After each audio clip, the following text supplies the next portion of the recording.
গল্পকথন by Kallol chapter 2তে আমাদের আজকের নিবেদন তারাশঙ্কর বন্দ্যোপাধ্যায়ের লেখা কালাপাহাড়।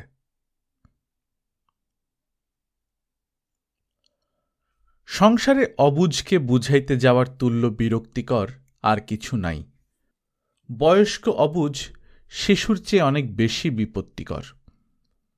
শিশুর চাঁদ চাহিলে তাহাকে চাঁদের পরিবর্তে মিষ্টান্ন দিলে সে শান্ত হয়, শান্ত না হইলে প্রহার করিলে সে কাঁদিতে কাঁদিতে ঘুমাইয়া পড়িয়া শান্ত হয়। কিন্তু বয়স্ক অবুঝ কিছুতেই বুঝিতে চায় না এবং ভবির মতো ভুলিতেও চায় না। যশোদানন্দন বহু যুক্তিতর্ক দিয়াও বাপকে বুঝাইতে পারিল না। অবশেষে যাহাকে বলে তিক্ত বিরক্ত তাই হইয়া সে বলিল, তবে তুমি যা মন তাই করোগে, যাও দুটো হাতি কিনে আনোগে। কল্পিত হাতি দুইটা বোধ করি সুর ঝাড়িয়া রংলালের গায়ে জল ছিটাইয়া দিল। রংলাল রাগিয়া আগুন হইয়া উঠিল, ছেলের মুখের দিকে চাহিয়া রহিল। তারপর অকস্মাৎ হাতের হোঁকাটা সজোরে মাটির উপর আছাড় মারিয়া ভাঙিয়া ফেলিয়া বলিল, এই নে। যশোদা অবাক হইয়া বাপের মুখের দিকে চাহিয়া রহিল। রংলাল বলিল, হাতি? বলি, ওরে হারামজাদা, কখন আমি হাতি কিনব বলেছি? যশোদা এই কথারও কোনো জবাব দিল না। সেও রাগে ফুলিতেছিল। গুম হইয়া সে বসিয়া রহিল।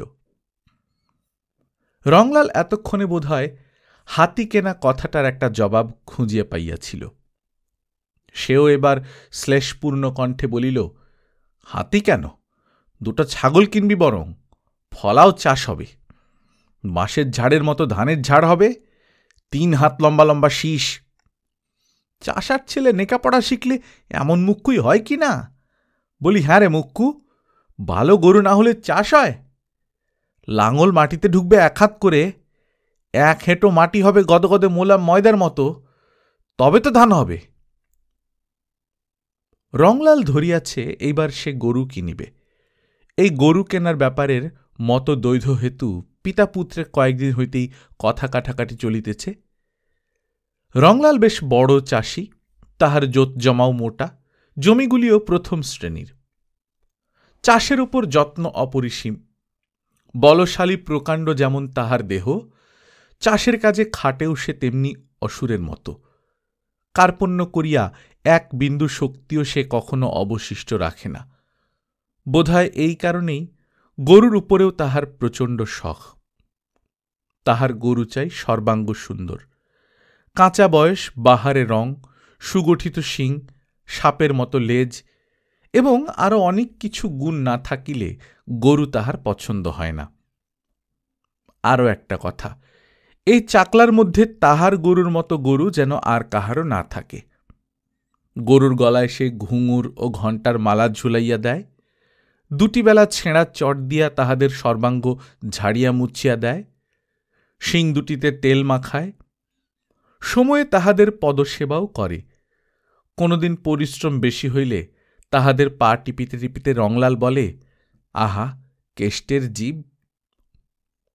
গত কয়েক বৎসর অজন্মার জন্য এবং পুত্র যশোদাকে স্কুলে পড়াইবার খরচ বহন করিতে হওয়ায় রংলালের অবস্থা ইদানিং একটু অসচ্ছল হইয়া পড়িয়াছে। কিন্তু যশোদা এবার ম্যাট্রিক পাশ করিয়াছে, আর গতবার ধানও মন্দ হয় নাই।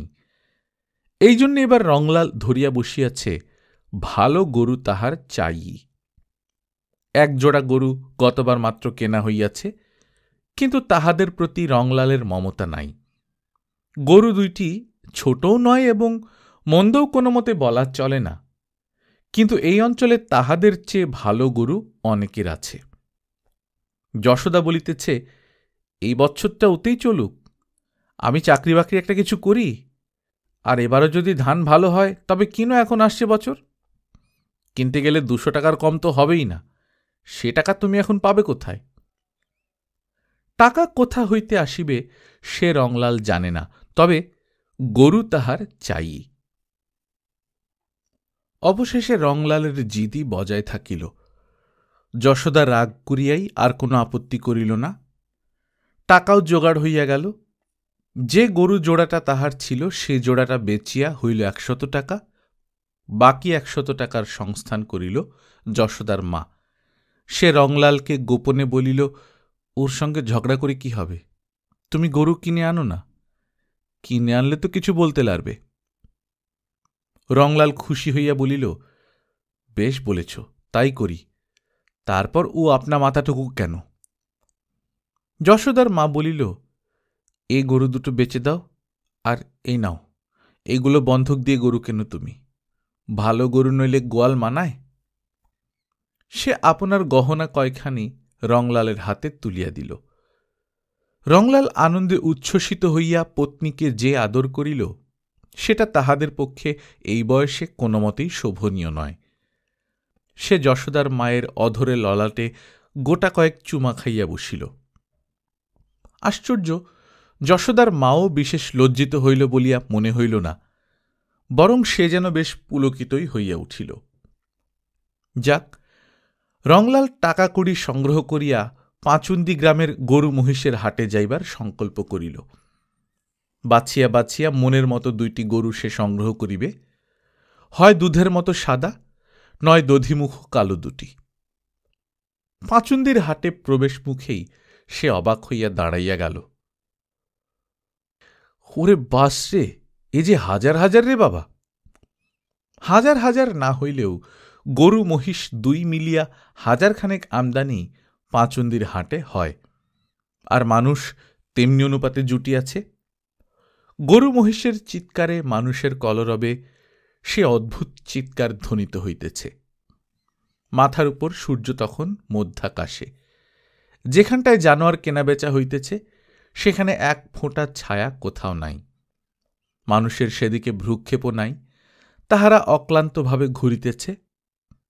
রংলাল সেই ভিড়ের মধ্যে মিশিয়া গেল। গরুগুলি এক জায়গায় গায়ে গায়ে ঘেঁষিয়া দাঁড়াইয়া আছে, চোখে চকিত দৃষ্টি।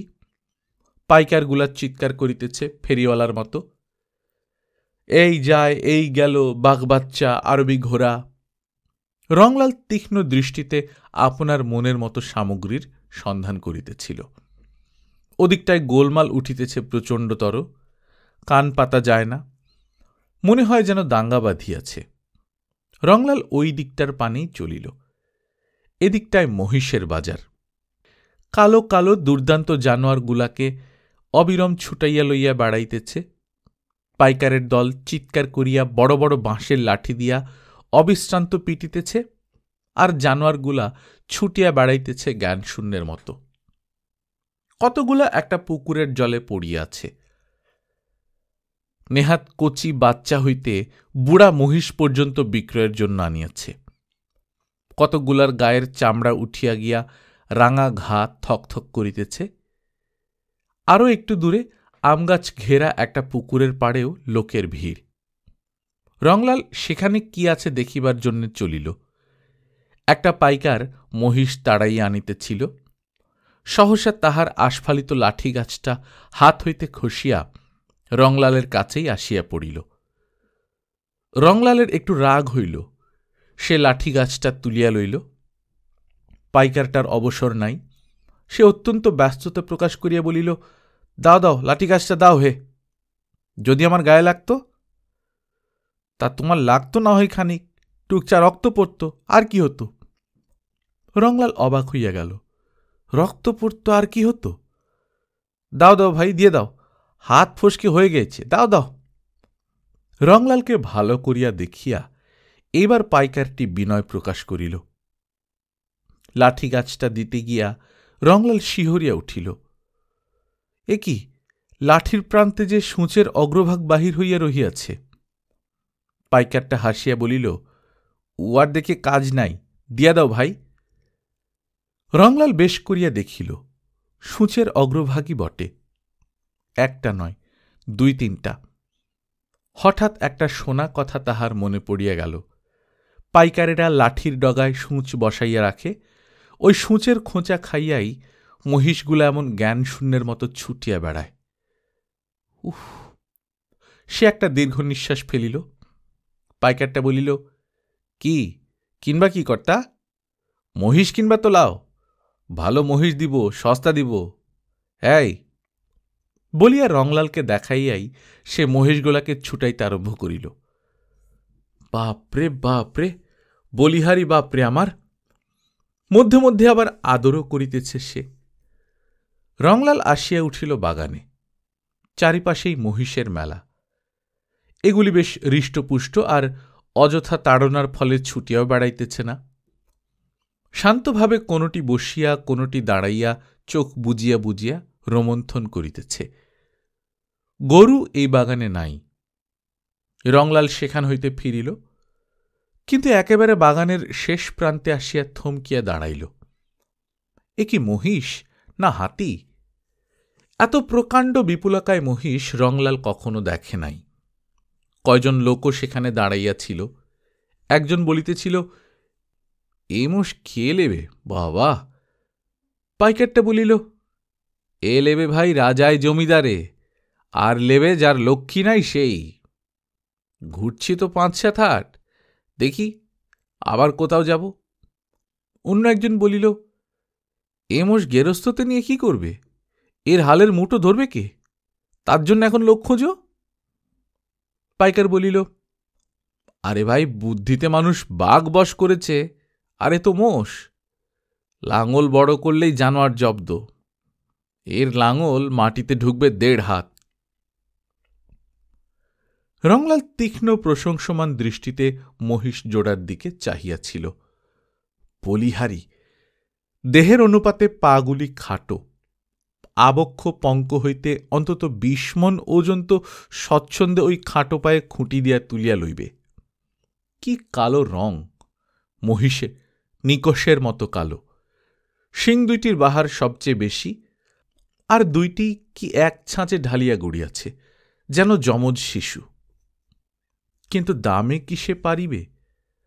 আচ্ছা, দেখাই যাক। হাট ভাঙিয়া শেষ লোকটি পর্যন্ত চলিয়া যাক, তখন দেখা যাইবে। পাইকারটাও তো বলিল, ৫-৭টা হাটে কেহ খরিদ্দার জুটে নাই। কথা তো শুধু টাকাই নয়, সকলের চেয়ে বড় কথা ওই জানোয়ার দুটির ২টি বিপুল উদর। রংলাল ওই মহিষ ২টাই কিনিয়া ফেলিল। কিছুতেই সে প্রলোভন সম্বরণ করিতে পারিল না। ওই টাকাতেই তাহার হইল। পাইকারটাও কয়েকটা হাট ঘুরিয়া বিরক্ত হইয়া উঠিয়াছিল। অনেকগুলি টাকা তাহার এতদিন আবদ্ধ হইয়াছে। সে যখন দেখিল সত্যই রংলালের আর সম্বল নাই, তখন ১৯৮ টাকাতেই মহিষ ২টি রংলালকে দিয়া দিল। রংলালের মুখখানা উজ্জ্বল হইয়া উঠিল। সে কল্পনা নেত্রে দেশের লোকের সপ্রশংস বিস্ফারিত দৃষ্টি যেন প্রত্যক্ষ নিরীক্ষণ করিল। কিন্তু যত সে বাড়ির নিকটবর্তী হইল, ততই তাহার উৎসাহ ক্ষীণ হইয়া অবসাদ প্রবল হইয়া উঠিল। লেখাপড়া জানা ছেলেকে তাহার বড় ভয়। তাহার কথাবার্তার জবাব দিতে রংলালকে হাঁপাইয়া উঠিতে হয়। তাছাড়া এত বড় ২টা জানোয়ারের উদর পূর্ণ করা তো সহজ নয়। একটাতেই দৈনিক ১/১৫ বেশি খড় নস্যের মতো উদর সাৎ করিয়া ফেলিবে। গিন্নি যশোদার মা কি বলিবে? মহিষের নাম শুনিলে জ্বলিয়া যায়। রংলাল মনে মনে চিন্তা করিয়া ক্লান্ত হইয়া অবশেষে এক এক সময় বিদ্রোহ করিয়া ওঠে। কেন? কিসের ভয়? কাহাকেই বা ভয়? ঘরই বা কাহার? সম্পত্তির মালিকই বা কে? কাহার কথার অপেক্ষা করে সে? চাষ কেমন হইবে সে কথা কেহ জানে? রংলালের মনে হইল মাটির নিচে ঘুমন্ত লক্ষ্মীর যেন ঘুম ভাঙিতেছে। মাটির নিরন্ধ্র আস্তরণ লাঙ্গলের টানে চৌচির করিয়া দিলেই মা ঝাঁপিখানি কাঁধে করিয়া পৃথিবী আলো করিয়া আসন পাতিয়া বসিবেন। ১ হাঁটু দলদলে কাদা, কেমন সোদা সোদা গন্ধ। ধানের চারা ৩ দিনে ৩ মূর্তি ধরিয়া আসিয়া বাড়িয়া উঠিবে। কিন্তু এই ভাবটুকু তাহার স্থায়ী হয় না। সে আবার ছেলে ও স্ত্রীর মুখ মনে করিয়া স্তিমিত হইয়া পড়ে। মনে মনে সে তাহাদের তুষ্টি সাধনের জন্য তোষামোদ বাক্য রচনা আরম্ভ করিল। বাড়িতে আসিয়াই সে যশোদাকে হাসিতে হাসিতে বলিল, হাতি একজোড়া কিনলাম, তোর কথাই থাকল। যশোদা মনে করিল বাবা বোধহয় প্রকাণ্ড উঁচু একজোড়া বলদ কিনিয়াছে। সে বলিল, বেশি বড় গরু ভালো নয় বাপু, বেশ শক্ত শক্ত গিটগাট গড়ন হবে, উঁচুতেও খুব বড় না হয়, সেই তো ভালো। একমুখ হাসিয়া রংলাল বলিল, গরুই কিনি নাই আমি, মোষ কিনলাম। যশোদা সবিস্ময়ে বলিল, মোষ? হ্যাঁ। যশোদার মাও বলিল, মোষ কিনলে তুমি? হ্যাঁ। আর এমন করে হেসো না বাপু, তুমি, আমার গা জ্বলে যাচ্ছে। যশোদার মা ঝঙ্কার দিয়া উঠিল, আহা হা, আগে তাই চোখেই একবার দেখো, দেখে যা হয় তারপর বলো। লাও লাও, জলের ঘাটি লাও, হলুদ লাও, তেল লাও, সিঁদুর লাও, চলো দুর্গা বলে ঘরে ঢুকাও তো। দেখিয়া শুনিয়া যশোদার মুখ আরো ভারী হইয়া উঠিল। সে বলিল, নাও, এবার চালের খড় কগোছাও টেনে দিয়ে দিও শেষে। ওকে সোজা পেট, এক একটির কুম্ভকর্ণের মতো খোরাক চাই, যুগীয় কোথা হতে যোগাবে? যশোদার মা অবাক হইয়া মহিষ দুইটাকে দেখিতেছিল। হোক ভয়ঙ্কর, তবুও একটা রূপ আছে, যাহার আকর্ষণে মানুষকে চাহিয়া দেখিতে হয়। মহিষ দুইটা ঈষৎ মাথা নামাইয়া তির্যক ভঙ্গিতে সকলকে চাহিয়া দেখিতেছিল। চোখের কালো অংশের নিচে রক্তাভ সাদা ক্ষেত্র খানিকটা বাহির হইয়া পড়িয়াছে। ভীষণ রূপের উপযুক্ত দৃষ্টি। রংলাল বলিল, দাও, পায়ে জল দাও। বাবারে, ওদের কাছে আমি যেতে পারবো না। না না না না, এসো তুমি, কাছে এসো, কোনো ভয় নাই, চলে এসো তুমি, ভারী ঠান্ডা। যশোদার মা অত্যন্ত ভয়ে ভয়ে আগাইয়া আসে। মহিষ দুইটি ফোঁস করিয়া নিঃশ্বাস ফেলিয়া কিছু বোধ করি বলিতে চাহে। রংলাল বলিল, খবরদার, মা হয় তোদের, ফ্যান দেবে, ভাত দেবে, ভুসি দেবে, বাড়ির গিন্নি, চিনে রাখ। তবুও যশোদার মা সরিয়া আসিয়া বলিল, না বাপু, এই তেল সিঁদুর হলুদ তুমি দিয়ে দাও, ও আমি পারব না, যে কালো পাহাড়ের মতো চেহারা। রংলাল বলিয়া উঠিল, বেশ বলেছ, একটার নাম থাকুক কালা পাহাড়, এইটাই বেশি মোটা, এইটাই হলো কালা পাহাড়। আর এইটার কি নাম হবে বলো দেখি? একটু চিন্তা করিয়াই সে আবার বলিল, এইটার নাম কুম্ভকর্ণ। যশোদা বলেছে, বেশ বলেছে। যশোদার মাও খুশি হইয়া উঠিল, কিন্তু যশোদা খুশি হইল না।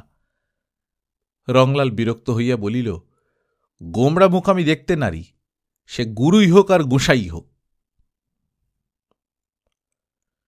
রংলাল কালা পাহাড়ের পিঠে চড়িয়া কুম্ভকর্ণকে তাড়া দিতে দিতে তাহাদের নদীর ধারে চড়াইতে লইয়া যায় সকালেই, ফেরে বেলা ৩টায়। শুধু যে এটা খড় বাঁচাইবার জন্যই সে করে তা নয়, এটা তাহাকে নেশার মতো পাইয়া বসিয়াছে। বাড়ির সমস্ত লোক ইহার জন্য বিরক্ত, এমনকি যশোদার মা পর্যন্ত বিরক্ত হইয়া উঠিয়াছে। রংলাল হাসিয়া বলে, এবার খড় কত টাকার বেচি তা দেখো, খড় বেচেই এবার একখানা গয়না তোমার হবে। যশোদার মা বলে, গয়নার জন্য আমার ঘুম হয় না, না তোমাকে দিনরাত আগুনের ছ্যাঁকা দিই, বলো তো তুমি? যশোদা বলে, যাবে কোনোদিন সাপের কামড়ে কিংবা বাঘের পেটে? সত্য কথা, নদীর ধারে সাপের উপদ্রব খুব, এবং বাঘও মাঝে মাঝে দুই একটা ছটকাইয়া আসিয়া পড়ে। রংলাল সেসব গ্রাহ্যই করে না। সে নদীর ধারে গিয়া একটা গাছতলায় গামছা বিছাইয়া শুইয়া পড়ে। মহিষ দুইটা ঘাস খাইয়া বেড়ায়। উহারা দূরে গিয়া পড়িলে সে মুখে একটা বিচিত্র শব্দ করে, আ আ, অবিকল মহিষের ডাক। দূর হইতে সেই শব্দ শুনিয়া কালা পাহাড় কুম্ভকর্ণ ঘাস খাওয়া ছাড়িয়া মুখ উঁচু করিয়া শোনে। তারপর উহারাও ওই আ আ শব্দে সাড়া দিতে দিতে দ্রুতবেগে হেলিয়া দুলিয়া চলিয়া আসে। কখনো কখনো বা ছুটিতে আরম্ভ করে। রংলালের কাছে আসিয়া তাহার মুখের দিকে চাহিয়া দাঁড়ায়, যেন প্রশ্ন করে, ডাকিতেছ কেন? রংলাল দুইটার গালেই দুই হাতে একটি করিয়া চড় বসাইয়া দিয়া বলে, পেটে তোদের আগুন লাগুক, খেতে খেতে কি বেলাত চলে যাবি নাকি? এই কাছে পিঠে চড়ে খা। মহিষ দুটি আর যায় না। তাহারা সেইখানেই শুইয়া পড়িয়া চোখ বুজিয়া রোমন্থন করে, কখনো বা নদীর জলে আকণ্ঠ ডুবাইয়া বসিয়া থাকে। রংলাল ডাকিলে জলসিক্ত গায়ে উঠিয়া আসে। মাঠে সে যখন লাঙ্গল চালায় তখন প্রকাণ্ড বড় লাঙ্গলখানা সজোরে মাটির বুকে চাপিয়া ধরে, কালাপাহাড় ও কুম্ভকর্ণ অবলীলাক্রমে টানিয়া চলে। প্রকাণ্ড বড় বড় মাটির চাঁই দুই ধারে উল্টাইয়া পড়ে, এক হাতেরও ওপর গভীর তলদেশ উন্মুক্ত হইয়া যায়। প্রকাণ্ড বড় গাড়িটায় একতলা ঘরের সমান উঁচু করিয়া ধানের বোঝা চাপাইয়া দেয়। লোক সবিস্ময়ে দেখে, রংলাল হাসে। মধ্যে মধ্যে কালাপাহাড় ও কুম্ভকর্ণকে লইয়া বিষম বিপদ বাঁধিয়া ওঠে। এক একদিন তাহাদের মধ্যে কি মনান্তর যে ঘটে, উহারা দুইটা যুদ্ধমান অসুরের মতো সামনাসামনি দাঁড়াইয়া ক্রোধে ফুলিতে থাকে। মাথা নিচু করিয়া আপন আপন শিং উদ্যত করিয়া সম্মুখের দুই পা মাটিতে ঠুকিতে আরম্ভ করে। তারপরই যুদ্ধ আরম্ভ হইয়া যায়। এক রংলাল ছাড়া সে সময় আর কেহ তাহাদের মধ্যে যাইতে সাহস করে না। রংলাল প্রকাণ্ড একগাছ বাঁশের লাঠি হাতে নির্ভয়ে উহাদের মধ্যে পড়িয়া দুর্দান্তভাবে দুইটাকেই পিটিতে আরম্ভ করে। প্রহারের ভয়ে দুইটাই সরিয়া দাঁড়ায়। রংলাল সেই দিন দুইটাকেই সাজা দেয়, পৃথক গোয়ালে তাহাদের আবদ্ধ করিয়া অনাহারে রাখে। তারপর পৃথকভাবেই তাহাদের স্নান করাইয়া পেট ভরিয়া খাওয়াইয়া তবে একসঙ্গে মিলিতে দেয়। সঙ্গে সঙ্গে অনেক উপদেশও দেয়, ছি, ঝগড়া করতে নাই, একসঙ্গে মিলেমিশে থাকবি তবে তো। যাক, বৎসর তিনেক পরে অকস্মাৎ একদিন একটা দুর্ঘটনা ঘটিয়া গেল।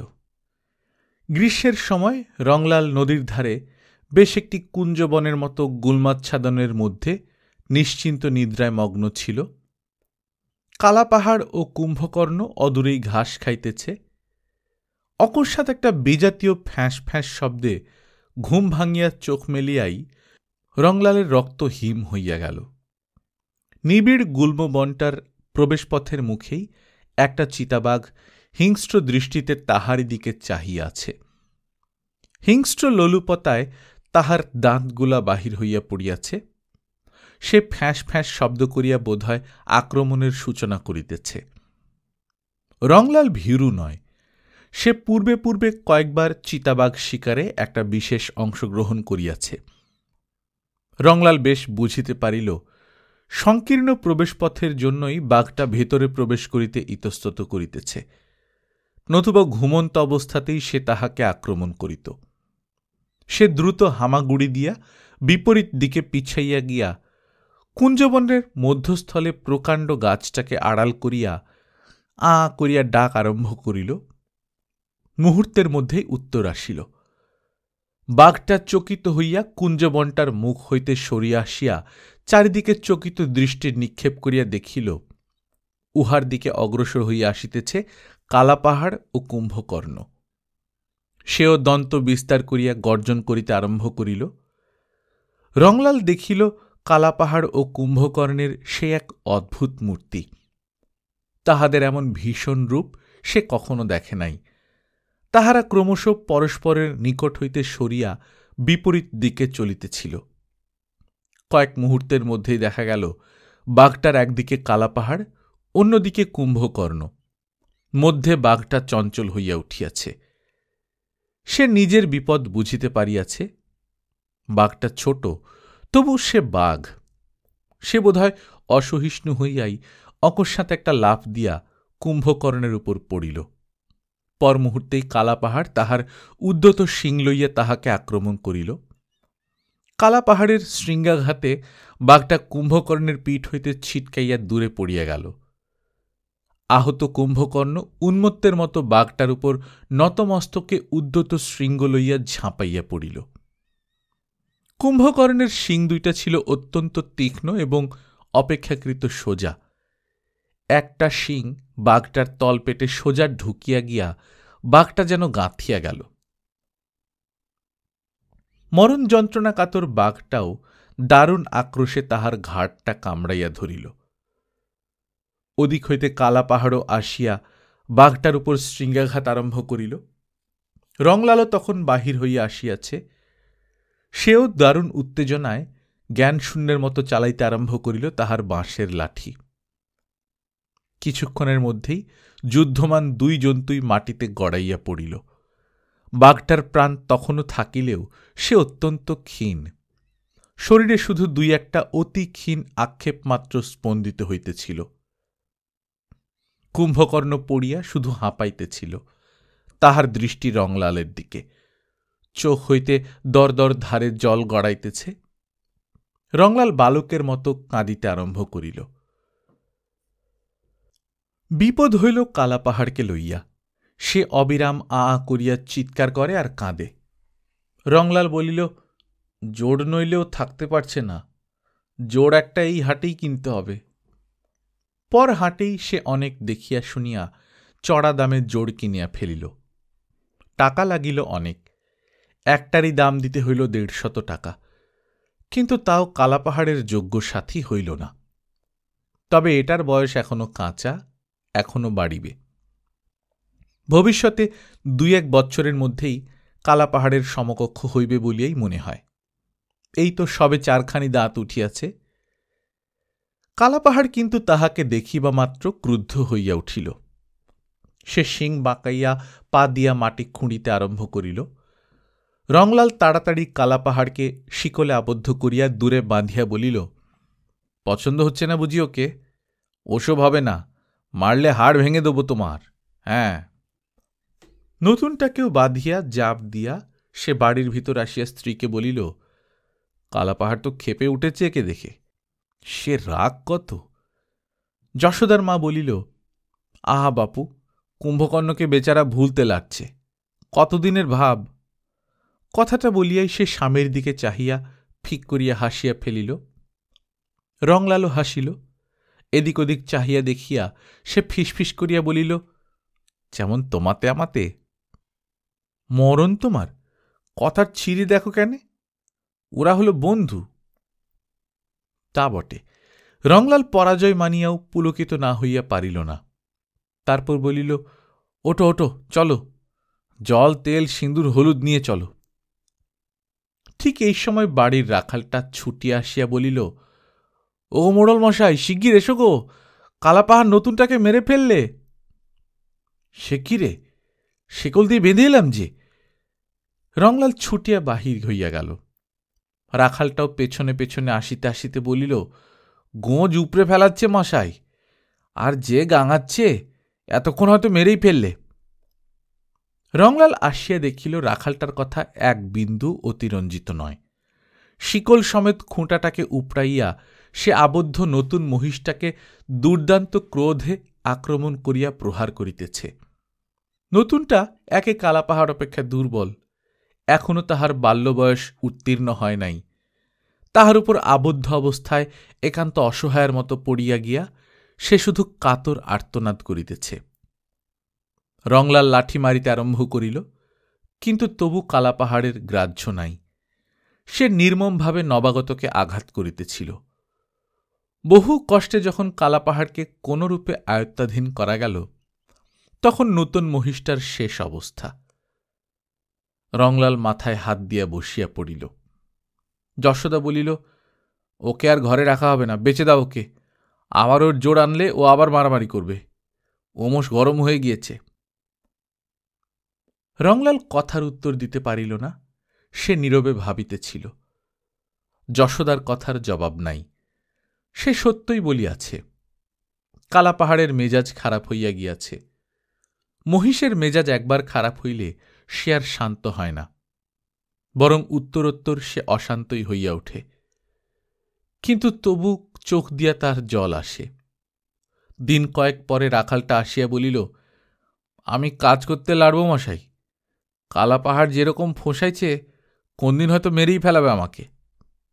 রংলাল বলিল, যা, ফুঁসফাঁস করা মোষের স্বভাব, কই চল দেখি। রংলাল কালাপাহাড়ের কাছে আসিয়া দাঁড়াইল। রক্তচক্ষু লইয়া রংলালের দিকে দৃষ্টিপাত করিয়া কালাপাহাড় তাহার মুখটা রংলালের কোলে তুলিয়া দিল। রংলাল পরম স্নেহে তাহার মাথা চুলকাইতে আরম্ভ করিল। কিন্তু রংলাল তো অহরহ কালাপাহাড়ের কাছে থাকিতে পারে না যে তাহাকে শান্ত করিয়া রাখিবে। অন্য কেহ গেলেই কালাপাহাড় অশান্ত স্বভাবের পরিচয় দেয়, মধ্যে মধ্যে মুখ তুলিয়া চিৎকার আরম্ভ করে। সে ঊর্ধ্বমুখ হইয়া কুম্ভকর্ণকে খোঁজে। দড়ি ছিঁড়িয়া সে ডাকিতে ডাকিতে ওই নদীর ধারের দিকে চলিয়া যায়। রংলাল ভিন্ন অন্য কেহ তাহাকে ফিরাইতে গেলেই সে রুখিয়া দাঁড়ায়। সেদিন আবার একটা গরুর বাছুরকে সে মারিয়া ফেলিল। এই বাছুরটার সহিত উহাদের বেশ একটি মিষ্ট সম্বন্ধ ছিল। কুম্ভকর্ণ ও কালাপাহাড় যখন পূর্ণ উদরে রোমন্থন করিত, তখন সে আসিয়া তাহাদের ডাবা হইতে জাব খাইয়া যাইত। নিতান্ত অল্প বয়সে বহুদিন অবুঝের মতো সে তাহাদের পেটতলায় মাতৃস্তন্যের সন্ধান করিত। কিন্তু সেদিন কালাপাহাড়ের মেজাজ ভালো ছিল না। বাছুরটার ডাবায় জাব খাইবার জন্যে আসিয়া তাহার মুখের সম্মুখে দিয়াই মুখ বাড়াইল। কালাপাহাড় প্রচণ্ড ক্রোধে শিং দিয়া আঘাত করিয়া তাহাকে সরাইয়া দিল। যশোদা আর রংলালের অপেক্ষা করিল না, সে পাইকার ডাকিয়া কালাপাহাড়কে বিক্রয় করিয়া দিল। নিতান্ত অল্প দামেই বেচিতে হইল। পাইকারটা বলিল, ৬০ টাকায় হয়তো আমার লোকসান হবে, এই গরম মোষ কি কেউ নেবে মশাই? যশোদা অনেক কথা কাটাকাটি করিয়া আর ৫টি টাকা মাত্র বাড়াইতে সক্ষম হইল। পাইকারটা কালাপাহাড়কে লইয়া চলিয়া গেল। রংলাল নীরবে মাটির দিকে চাহিয়া বসিয়া রহিল। রংলাল তখনও চুপ করিয়া বসিয়াছিল। শব্দ শুনিয়া সে চমকিয়া উঠিল। সত্যই তো কালাপাহাড়। কালাপাহাড় ফিরিয়া আসিয়াছে। রংলাল ছুটিয়া গিয়া তাহার কাছে দাঁড়াইল। কালাপাহাড় তাহার কোলে মাথাটা তুলিয়া দিল। পাইকারটা আসিয়া বলিল, আমার টাকা ফিরে দেন মশাই, এ মোষ আমি নেব না। বাপরে বাপরে, আমার জান মেরে ফেলত। জানা গেল খানিকটা পথ কালাপাহাড় বেশ গিয়াছিল, কিন্তু তাহার পরই সে এমন খুঁটি লইয়া দাঁড়াইল যে কার সাধ্য উহাকে এক পা নড়ায়। পাইকার বলিল, লাঠি যদি তুললাম মশাই। ওরে বাপরে, সে ওর কি চাওনি? তারপর এমন তাড়া দিলে আমাকে, আমি আধকোষ ছুটে পালাই তবে রক্ষে। তখনও আপনার ফিরল, একেবারে ঊর্ধ্বশ্বাসে ছুটে চলে এলো। আমার টাকা কটা ফিরাই দেন মশাই। সে আপনার টাকা ফিরাইয়া লইয়া চলিয়া গেল। যশোদা বলিল, এক কাজ করো তবে, হাটে যাও বরং। রংলাল বলিল, আমি পারব না। আর কে নিয়ে যেতে পারবে তুমি না গেলে? অগত্যা রংলালই লইয়া গেল। পথে সে অনেক কাঁদিল। এই হাট হইতেই কালাপাহাড়কে সে কিনিয়াছিল। কিন্তু ফিরিল সে হাসিতে হাসিতে। কালাপাহাড়কে কেহ কেনে নাই। ওই পাইকারটা সেখানে এমন দুর্নাম রটাইয়াছে যে কেহ তাহার কাছ দিয়াও আসে নাই। যশোদা বলিল, তবে শহরের হাটে নিয়ে যাও, এদিককার পাইকার ও হাটে বড় যায় না। রংলালকে যাইতে হয়। যশোদা লেখাপড়া জানা রোজগেরে ছেলে, সে এখন বড় হইয়াছে, তাহাকে লঙ্ঘন রংলাল করিতে পারে না। আর কালাপাহাড়কে রাখিবার কথা যে সে জোর করিয়া বলিতেও পারে না। অনেক ক্ষতি যে হইয়া গেল। মহিষটার দাম ১৫০ টাকা, তারপর গোহত্যার জন্য প্রায়শ্চিত্তের খরচ ৭-৮ টাকা। এই ১ মাস চাষ বন্ধ হইয়া আছে, সে ক্ষতির মূল্য হিসাব নিকাশের বাইরে। হাটে একজন পাইকার কালাপাহাড়কে দেখিয়া অত্যন্ত আগ্রহ প্রকাশ করিয়া কিনিল। এক বড় জমিদারের এমনি একটি মহিষের বরাত আছে। দামও সে ভালোই দিল, ১০৫ টাকা। রংলাল বলিল, এই দেখো ভাই, মোষটা আমার ভারী গা ঘেঁষা। এখন এই স্থানে যেমন বাধা আছে থাক, আমি চলে যাই, তারপর তোমরা নিয়ে যেও, নইলে হয়তো চেঁচাবে, দুষ্টুমি করবে। তাহার চোখ দিয়া জল পড়িতেছিল। পাইকারটা হাসিয়া বলিল, তা বেশ, থাকুক এখানেই, তুমি যাও। রংলাল তাড়াতাড়ি পা চালাইয়া একেবারে শহরের স্টেশনে ট্রেনে চাপিয়া বসিল। হাঁটিয়া ফিরিবার মতো শক্তি তাহার ছিল না। কিছুক্ষণ পরই পাইকার কালাপাহাড়ের দড়ি ধরিয়া টান দিল।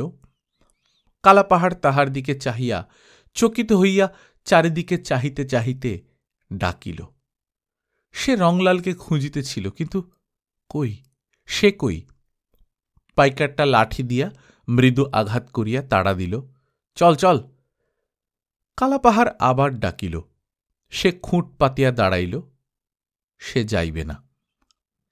পাইকারটা আবার তাহাকে আঘাত করিল। কালা পাহাড় পাগলের মতো চারিদিকে রংলালকে খুঁজিতেছিল, কই, সে কই? সে তো নাই। কালা পাহাড় দুর্দান্ত টানে পাইকারের হাত হইতে আপন গলার দড়ি ছিনাইয়া লইয়া ছুটিল। এই পথ দিয়া তাহারা আসিয়াছে। ঊর্ধ্বমুখে সে ছুটিতেছিল আর প্রাণপণে ডাকিতেছিল। পাইকারটা কয়েকজনকে জুটাইয়া লইয়া কালা পাহাড়ের পথরোধ করিল, কিন্তু দুর্দান্ত কালা পাহাড় পিঠের ওপর লাঠি বর্ষণ অগ্রাহ্য করিয়া সম্মুখের লোকটাকেই শিং দিয়া শূন্যে নিক্ষেপ করিয়া আপন পথ মুক্ত করিয়া লইয়া উন্মত্তের মতো ছুটিল। কিন্তু এ কি? এসব যে তাহার সম্পূর্ণ অপরিচিত। শহরের রাস্তার দুই পাশে সারি সারি দোকান, এত জনতা, ওটা কি? একখানা ঘোড়ার গাড়ি আসিতেছিল। কালা পাহাড় ভয়ে একটা পাশের রাস্তা দিয়া ছুটিল। রাস্তার লোকজন হইচই করিতেছিল, কারমোষ কারমোষ, ও কি অদ্ভুত আকার, বিকট শব্দ। একখানা মোটর কার আসিতেছে। কালা পাহাড়ের জ্ঞান লোপ পাইয়া গেল। তাহার মনশ্চক্ষে আপনার বাড়িখানি দেখিতেছিল আর রংলালকে তার স্বরে ডাকিতেছিল। সে একেবারে একখানা পানের দোকান চুরমার করিয়া দিয়া আবার বিপরীত দিকে ফিরিল। লোকজন প্রাণ ভয়ে ছুটিয়া পলাইতেছিল। কালা পাহাড়ও প্রাণ ভয়ে ছুটিতেছিল। দেখিতে দেখিতে দুইটা লোক জখম হইয়া গেল। কালা পাহাড় ছুটিতেছে আর রংলালকে ডাকিতেছে। কিন্তু এ কি? ঘুরিয়া ফিরিয়া সে কোথায় যাইতেছে? কোথায়, কত দূরে তাহার বাড়ি? আবার সেই বিকট শব্দ, সেই অপরিচিত জানোয়ার। এবার সে ক্রুদ্ধ বিক্রমে তাহার সহিত লড়িবার জন্যে দাঁড়াইল। মোটরখানাও তাহারই সন্ধানে আসিয়াছে, পুলিশ সাহেবের মোটর। পাগলা মহিষের সংবাদ পৌঁছিয়া গিয়াছে। মোটরখানাও দাঁড়াইল। কালা পাহাড় প্রচণ্ড বিক্রমে অগ্রসর হইল। কিন্তু তাহার পূর্বেই ধ্বনিত হইল একটা কঠিন উচ্চ শব্দ। কালা পাহাড় কিছু বুঝিল না, কিন্তু অত্যন্ত কঠিন নিদারুণ যন্ত্রণা মুহূর্তের জন্য। তারপর সে টলিতে টলিতে মাটিতে লুটাইয়া পড়িল। সাহেব রিভলভারটা খাপে পুরিয়া সঙ্গের কনস্টেবলকে নামাইয়া দিলেন, বলিলেন, ডোমলজ্ঞ বোলাও। গল্পকথন বই কল্লোল চ্যাপ্টার 2তে আপনারা শুনছিলেন তারাশঙ্কর বন্দ্যোপাধ্যায়ের লেখা কালা পাহাড়। আমরা নিয়মিত গল্প পাঠ করে শোনাচ্ছি। আপনারা যারা প্রথমবার মতো শুনছেন, কাইন্ডলি সাবস্ক্রাইব করে নেবেন। গল্প পাঠ ভালো লাগলে বন্ধুদের সঙ্গে শেয়ার করবেন। নিজে ভালো থাকবেন, আশেপাশের লোকজনকে ভালো রাখবেন। টাটা।